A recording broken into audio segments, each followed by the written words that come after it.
കോഴിക്കോട് ഫറൂഖിൽ രോഗി മരിച്ചത് ചികിത്സാ പിഴവിനെ തുടർന്ന് എന്ന ആരോപണത്തിൽ വ്യാജ ഡോക്ടറുടെ അറസ്റ്റ് ഇന്ന് രേഖപ്പെടുത്തും. അബു അബ്രഹാം ലൂക്കിനെതിരെയാണ് നടപടി.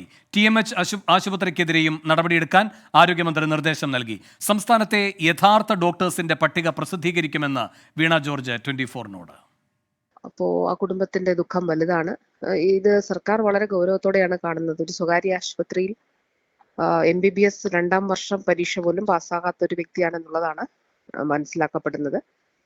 അപ്പോൾ ആരോഗ്യ വകുപ്പിനെ സംബന്ധിച്ചിടത്തോളം ഈ ക്ലിനിക്കൽ എസ്റ്റാബ്ലിഷ്മെന്റ് ആക്ട് പ്രകാരം സ്വീകരിക്കാനുള്ള പരമാവധി നടപടികൾ സ്വീകരിക്കണമെന്നുള്ളത് ആവശ്യപ്പെട്ടിട്ടുണ്ട്. അതോടൊപ്പം തന്നെ ക്ലിനിക്കൽ എസ്റ്റാബ്ലിഷ്മെന്റ് ആക്ട് പ്രകാരം സ്ഥാപനത്തിനെതിരെയാണ് നടപടി സ്വീകരിക്കുന്നത്.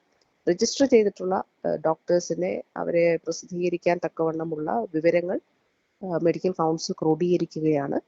അപ്പോൾ അത് ഏതാണ്ട് അതിന്റെ അവസാന ഘട്ടത്തിലേക്കാണ് പ്രവർത്തനം നടക്കുന്നത്. അത് യാഥാർത്ഥ്യമാകുന്നതോടുകൂടി നിയമ നടപടിയുമായി മുന്നോട്ടു പോകുമെന്ന് മരിച്ച വിനോദ് കുമാറിന്റെ മകൻ ഡോക്ടർ അശ്വിൻ P. വിനോദ് കുമാർ 24-നോട്.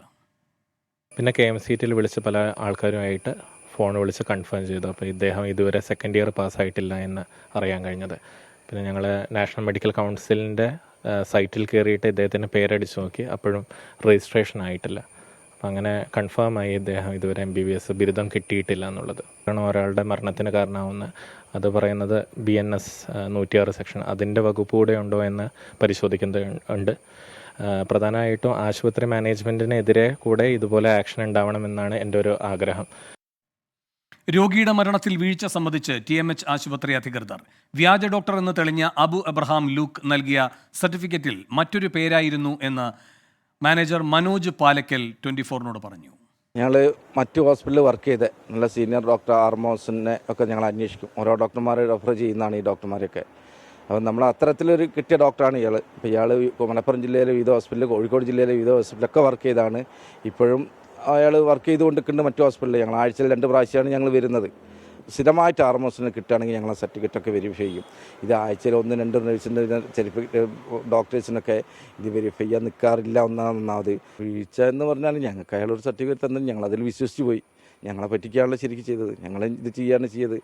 നല്ലൊരു ഡോക്ടർ ആയതുകൊണ്ട് ഞങ്ങൾക്ക് ഒരു സംശയം കുടുങ്ങിയില്ല എന്നുള്ളത് നമുക്ക് പറയാം. നമ്മുടെ ഭാഗത്ത് ഒരു തെറ്റുണ്ടെന്ന് നമുക്ക് ഞങ്ങൾ സമ്മതിച്ചു തരുന്നുണ്ട്. മിഥില ബാലൻ കോഴിക്കോട് നിന്ന് കൂടുതൽ വിവരങ്ങളുമായി ചേരുന്നു. മിഥില, ഈ വ്യാജ ഡോക്ടർക്ക് അവിടെ പ്രാക്ടീസൊക്കെ ചെയ്യാൻ കഴിഞ്ഞതിനെ പറ്റി ആശുപത്രി അധികൃതർ നിരുത്തരവാദപരമായാണല്ലോ പ്രതികരിക്കുന്നത്. അതെന്തുകൊണ്ടാണ്? കൂടാതെ ഈ കുടുംബത്തിൻ്റെയും അടുത്ത നടപടികൾ എന്തൊക്കെയാണ്? വേണു, ഇതുമായി ബന്ധപ്പെട്ട് TMH ആശുപത്രി മാനേജറോടാണ് നമ്മൾ പ്രതികരണം തേടിയത്. അദ്ദേഹത്തിൻ്റെ വാക്കുകൾ ഇങ്ങനെയാണ്. RMO ഡോക്ടറായിട്ടാണ് ഇവിടെ അബു എബ്രഹാം ലൂക്ക് എത്തിയത്. പുറമെ അന്വേഷിച്ചപ്പോൾ മലപ്പുറം ഉൾപ്പെടെയുള്ള സ്ഥലങ്ങളിൽ ഇയാൾ ജോലി ചെയ്തിട്ടുണ്ട്. നല്ല പ്രതികരണമാണ് ആളുകളിൽ നിന്നും ഡോക്ടർമാരുടെ കയ്യിൽ നിന്നും ഒക്കെ ഈ ഒരു വ്യാജ ഡോക്ടറുമായി ബന്ധപ്പെട്ട അന്വേഷണത്തിൽ ലഭ്യമായത്. അതുകൊണ്ട് മറ്റു കാര്യങ്ങൾ അന്വേഷിച്ചില്ല. മാത്രമല്ല, സർട്ടിഫിക്കറ്റിൽ അബു എന്ന പേരുണ്ടായിരുന്നു. ഇതുമായി ബന്ധപ്പെട്ട കൂടുതൽ പരിശോധന നടത്തിയില്ല. ആ പരിശോധന നടത്താത്തതിൽ വീഴ്ച സംഭവിച്ചു. അതായത് ഇത്തരത്തിൽ ഒരു 4.5 വർഷത്തോളം ആ ഡോക്ടർ ആ TMH ആശുപത്രിയിൽ ജോലി ചെയ്തിട്ടുണ്ട്. അതിനുശേഷം ഇത്തരമൊരു സംഭവം ഉണ്ടായതിന് ശേഷമാണ് ഇവർ കൂടുതൽ ഈ ഡോക്ടറെ പറ്റി ഇത്തരത്തിലുള്ള ഒരു പരാതി വരുന്ന സാഹചര്യത്തിലാണ് ഈ ഡോക്ടറുടെ സർട്ടിഫിക്കറ്റിൽ മുഴുവൻ അതായത് അബു എബ്രഹാം ലൂക്ക് എന്ന പേരല്ല, പകരം മറ്റൊരു പേരാണ് ഉണ്ടായിരുന്നത് എന്ന് പോലും ഈ ആശുപത്രി അധികൃതർ പരിശോധിക്കുന്നത്.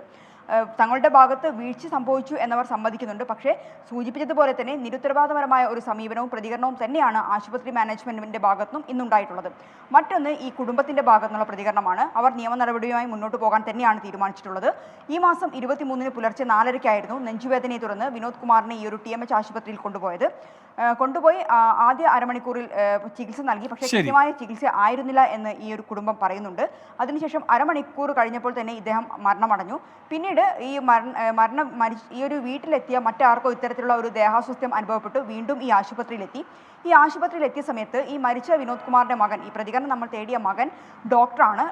അദ്ദേഹവും അദ്ദേഹത്തിന്റെ ഭാര്യയും ഡോക്ടറാണ്. അവർ ഈ ആശുപത്രിയിൽ പോയപ്പോൾ ഈ ഒരു അബു അബ്രഹാം ലൂക്ക് എന്ന പേര് ഇവരുടെ ശ്രദ്ധയിൽപ്പെടുകയും അങ്ങനെ ഈ മകൻ്റെ ഭാര്യ, അവരും ഡോക്ടറാണ്, അവർ KMCTയിൽ പഠിച്ച ഡോക്ടറാണ്, അവിടെ പഠിച്ച ആളാണോ എന്നൊരു സംശയം ഇവർക്കുണ്ടായി. അങ്ങനെ ഇതുമായി ബന്ധപ്പെട്ട് അന്വേഷണം നടത്തിയപ്പോഴാണ് MBBS 2ാം വർഷം പോലും പാസ്സാകാത്ത ഒരാളാണ് ഈ ഒരു ഡോക്ടർ അബു എന്ന് മനസ്സിലായത്. തുടർന്നാണ് ഇത്തരത്തിൽ വ്യാജ ഡോക്ടറാണെന്ന് മനസ്സിലാവുകയും നിയമ നടപടിയുമായി മുന്നോട്ട് പോകാൻ തീരുമാനിക്കുകയും ചെയ്തിട്ടുള്ളത്. ഇപ്പോൾ ഇയാൾ കസ്റ്റഡിയിലുണ്ട്.